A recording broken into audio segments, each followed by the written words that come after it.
नमस्कार, स्वागत है आपका दिल्ली एनसीआर दिन भर में। हमारा ये खास बुलेटिन और अब तक की सभी बड़ी खबरों के साथ हम सबसे पहले डालते हैं एक नजर सुर्खियों पर। कृषि कानून पर सुप्रीम कोर्ट की मोदी सरकार से दो टूक, कहा आप कानून पर रोक लगाइए नहीं तो हम लगा देंगे। बर्ड फ्लू की पुष्टि के बाद दिल्ली में हड़कंप, पक्षियों में पुष्टि के बाद संजय झील में अभियान शुरू, 9 राज्यों में हुई बर्ड फ्लू की पुष्टि। आम आदमी पार्टी विधायक सोमनाथ भारती का विवादित बयान, कहा योगी राज में गुंडा राज, गुस्साई युवक ने फेंकी स्याही, किए गए गिरफ्तार।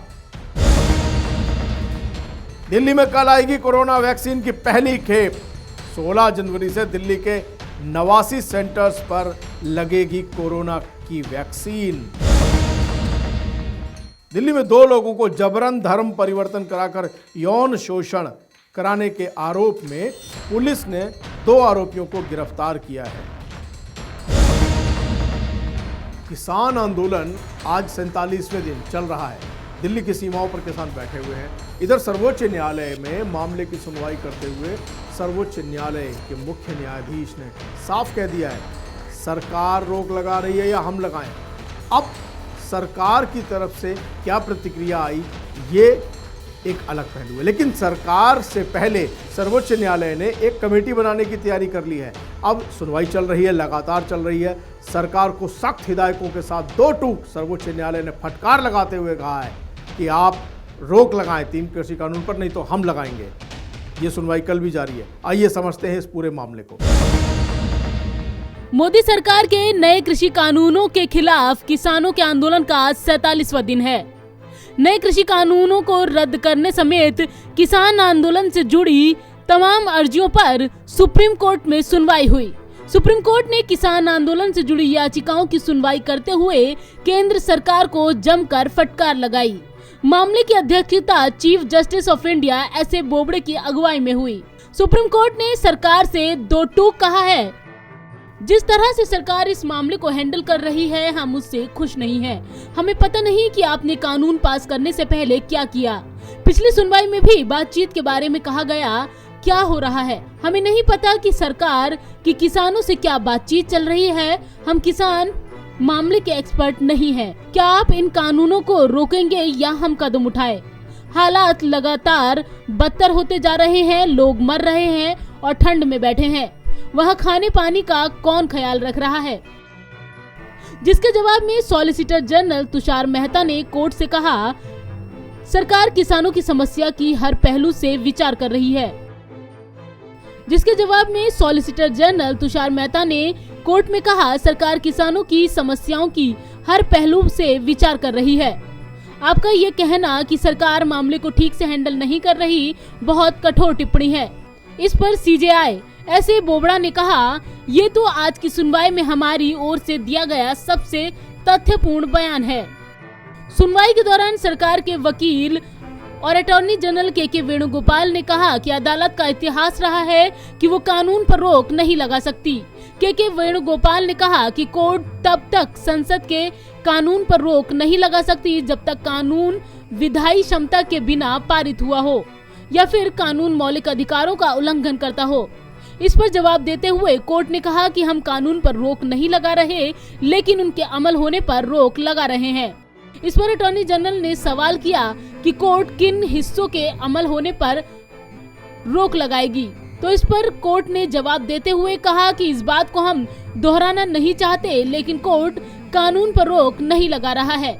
अदालत में सरकार की ओर से कहा गया कि अदालत सरकार के हाथ बांध रही है। हमें ये भरोसा मिलना चाहिए कि किसान कमेटी के सामने बातचीत करने सामने आएंगे। किसान संगठन की ओर से दुष्यंत दवे ने कहा कि हमारे 400 संगठन हैं, ऐसे में कमेटी के सामने जाना है या नहीं, हमें ये फैसला करना होगा। जिस पर अदालत ने कहा है कि ऐसा माहौल ना बनाए कि आप सरकार के पास जाएंगे और कमेटी के पास नहीं। सरकार की ओर से कहा गया है कि किसानों को कमेटी में आने का भरोसा देना चाहिए।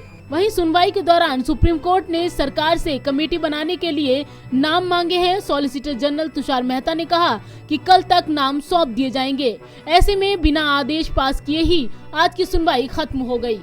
आपको बता दें कि 8 जनवरी को किसानों की सरकार के साथ 8वें दौर की बातचीत हुई थी, लेकिन इस बातचीत में भी कोई समाधान निकलता नजर नहीं आया, क्योंकि केंद्र ने विवादास्पद कानून निरस्त करने से इनकार कर दिया। अब 15 जनवरी को 9वें दौर की बात होनी है।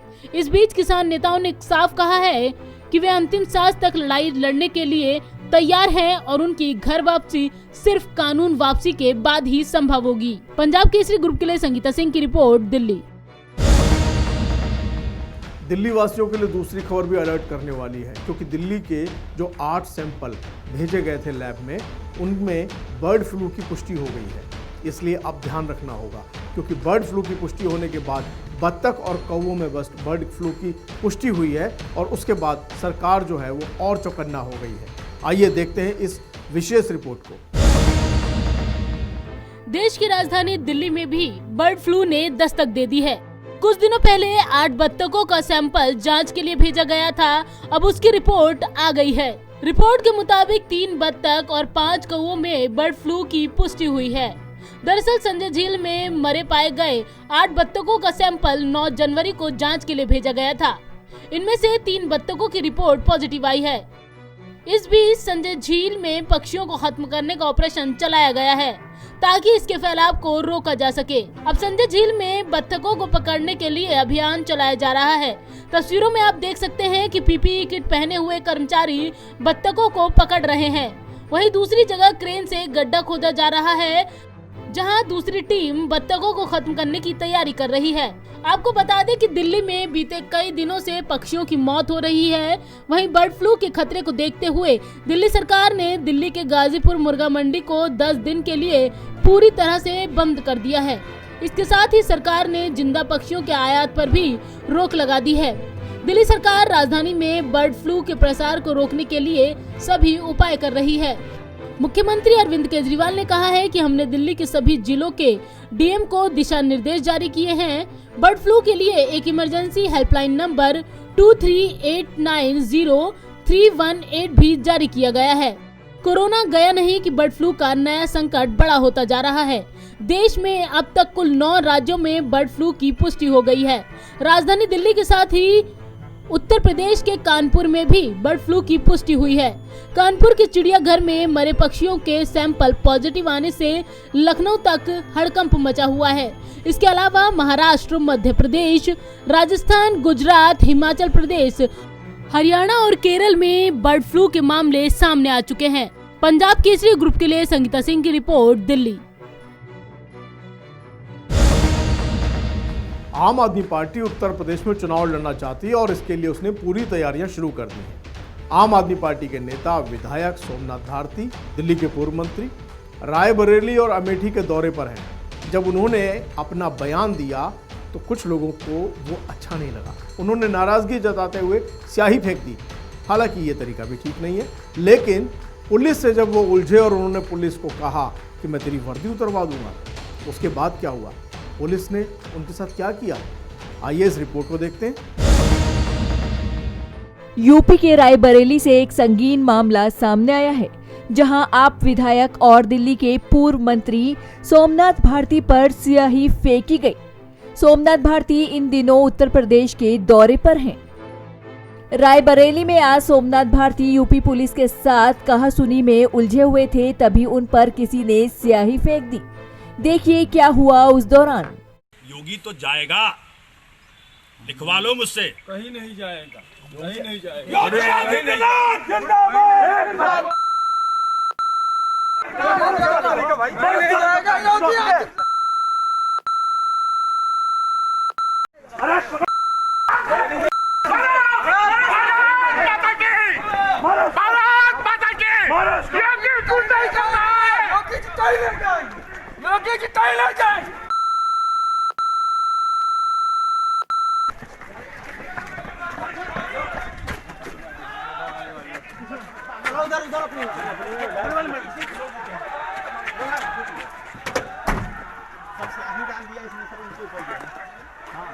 योगी को बोल दो, ये सब करने से कुछ नहीं होगा। पहचानना नहीं चाहिए। ये सब करने से कुछ नहीं होगा। अतुल, आप उनको सर वो अरेस्ट होना चाहिए, भगाया आप उनको।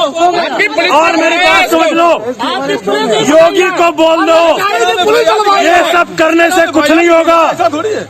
इस घटना के बाद सोमनाथ भारती ने सीएम योगी आदित्यनाथ पर जमकर निशाना साधा।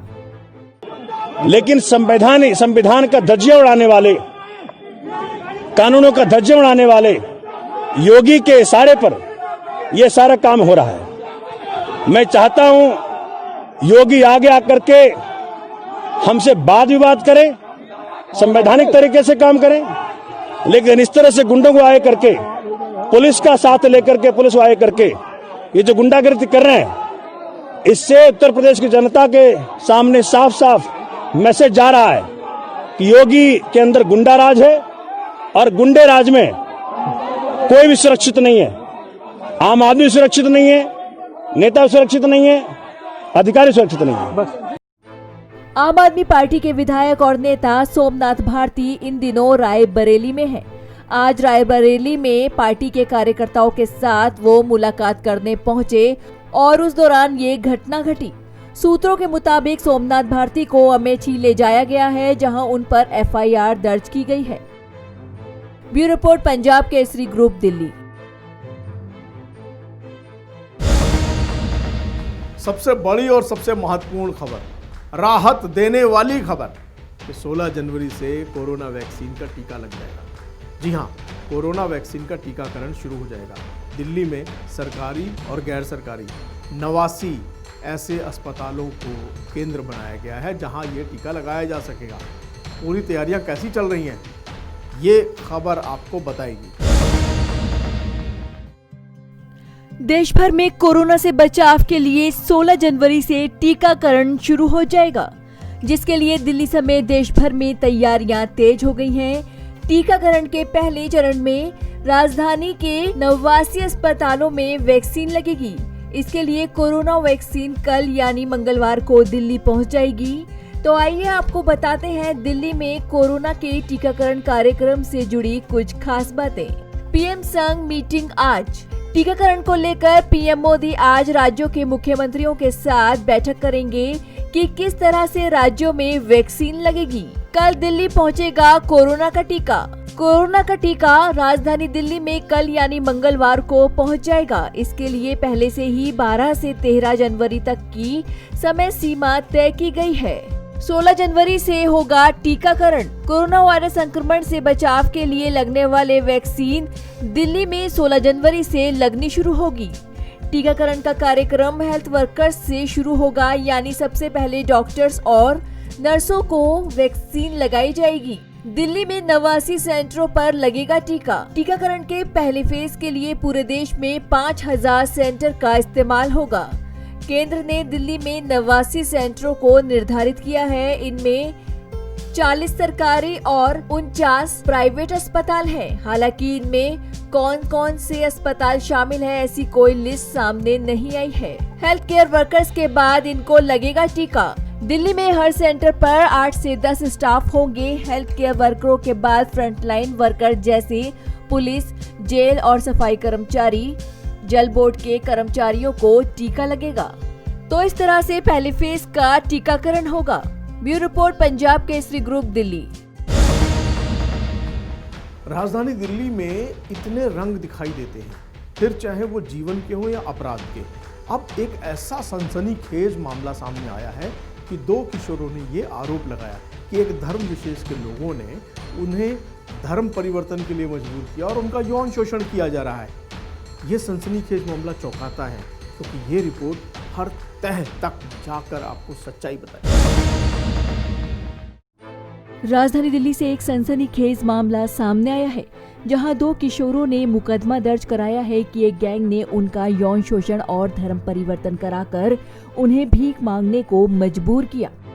मामला शाहदरा में गीता कॉलोनी इलाके का है।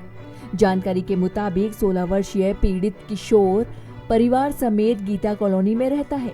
वो एक हिंदू परिवार से है। उसका आरोप है कि साल 2017 में वो जागरण में डांस करता था।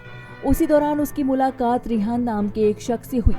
जिसने उसे ज्यादा पैसे कमवाने का लालच दिया और बाद में उसके गैंग ने उनके साथ ये खौफनाक वारदात को अंजाम दिया। तो तुम्हें और ज़्यादा पैसे कमा सकते हो। तो उन्होंने बोला काम क्या है कि भाई इवेंट में जाना पड़ेगा, डांस करना पड़ेगा। तो इन्होंने सोचा कि भाई मेरे परिवार की हालत थोड़ी सही नहीं है, तो मैं इवेंट का काम कर लेता हूँ, डांस वगैरह मेरे को अच्छा आता ही है। तो उन्होंने इसने उसके साथ जाना का कबूल कर लिया और वो जाने लगे। जब कुछ दिन ये सिलसिला चला तो फिर इनका रुकने का भी वहाँ पर होने लगा और कॉन्फिडेंस में ले लिया, ऐसे दिखाया कि जैसे इसकी मदद कर रहा हो। और फिर इसको जैसा इसका वर्जन है कि इसको नशे की वो इंजेक्शन देने लगे, हार्मोन्स के इंजेक्शन देने लगे। और 2019 में 22 जुलाई 2019 को इसका जबरन इनका ऑपरेशन करा दिया, जिसमें डॉक्टर मेहता हॉस्पिटल है वो भी इन्वॉल्व है। इसका ऑपरेशन करा दिया, ऑपरेशन चेंज करा दिया, सेक्स चेंज करा दिया, लड़के से लड़की बना दिया इसको। उसके बाद में इसको प्रोस्टिट्यूशन में डाल दिया, धंधे में, देह व्यापार में डाल दिया। और फिर इस पर अत्याचार करने लगे। जब नहीं जाता था, तबीयत खराब है, तो जबरदस्ती इसको इसके साथ में गलत काम कराया करते थे। अब जैसे ही लॉकडाउन लगा तो लॉकडाउन में सारे आपको पता ही है कि सब बंद हो गया, तो उनको सरवाइव करना बड़ा भारी हो रहा था। तो जैसे अपने घर के संपर्क में आए और 2019 में जब इसका ये सेक्स चेंज कराया था तो इनकी माँ को भी उन्होंने बुलाया था। जब माँ को इसने बताया सारे से कि मेरा सब कुछ खत्म हो चुका है, तो उन्होंने काफी विरोध भी किया इस बात का। मगर वो लोग सातिर अपराधी हैं, गैंग है पूरा उनका, तो उन्होंने डराया धमकाया, गरीब व्यक्ति हैं।